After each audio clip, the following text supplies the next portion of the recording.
أعوذ بالله من الشيطان الرجيم بسم الله الرحمن الرحيم الحمد لله الذي خلق السماوات والأرض وجعل الظلمات والنور ثم الذين كفروا بربهم يعدلون والصلاة والسلام على أشرف الأنبياء والمرسلين وعلى آله وأصحابه أجمعين اللهم بارك لنا في شيخنا اللهم آته خير ما سألك حبيبك ونبيك محمد عليه أفضل الصلاة وأزكى التسليم اللهم زله في كل خير أعطيته إياه وتوفنا وهو راض عنا آمين الحمد لله رب العالمين.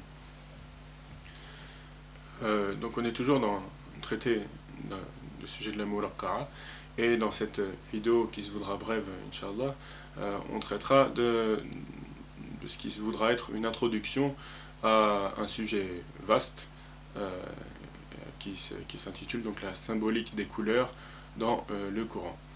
Et Sayyiduna Cheikh Sidi Mohamed Fawzi al-Kalkali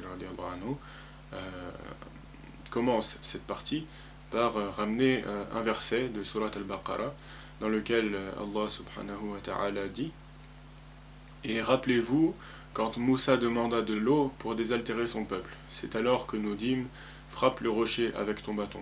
Et tout d'un coup 12 sources en jaillirent. Et certes, chaque tribu sut où s'abreuver. Mangez et buvez de ce que Allah vous accorde, et ne semez pas de troubles sur la terre comme des fauteurs de désordre. Dans Surat al-Baqarah, verset 60. Et donc de ce verset, Sayyiduna Cheikh rapporte ou nous présente plusieurs sens, du zahir, de ce qui est apparent, et du batin, de ce qui est caché, ou des sens profonds et spirituels. Donc il dit ainsi que celui qui a fait sortir l'eau de la pierre est bien évidemment capable de fournir en eau les Banu Israël, les enfants d'Israël, sans l'intermédiaire d'une cause, mais Allah nous enseigne par ce fait la règle qu'il a instaurée pour le bon fonctionnement de l'univers, et donc il s'agira de toujours rechercher et accomplir des causes pour obtenir ce dont on a besoin. Il nous enseigne également au travers de ce verset à ne pas bâtir de règles sur de simples apparences, parce que celui qui juge à partir de ses yeux n'aboutit que rarement à un jugement correct. Et maintenant, plongeant en plus dans les sens profonds et la symbolique qui émane de ce verset, Sayyiduna Cheikh nous explique que la canne de Sayyiduna Moussa symbolise le alif al-tawhid et le alif de l'ism al-jalal Allah, et ce alif qui est le secret de l'univers, le secret de la réunion de ce qui est réuni, le sir jam' al-jam', un alif qui flue dans toutes les lettres, et la personne qui aura réalisé le degré de l'ikhlas verra chaque lettre comme étant un alif et rien d'autre. Et chez les gens de la réalisation profonde des degrés spirituels, Ahlul Tahqiq, le alif n'est même pas une lettre, et l'ensemble, c'est-à-dire que c'est bien au-delà de cela, et c'est quelque chose qu'on ne peut pas se représenter. Et donc l'ensemble des lettres ne sont que des apparences et des manifestations différentes de ce alif al-tawhid. Ce dernier flue donc dans chacune des lettres de la même manière que le 1 flue dans l'ensemble des chiffres.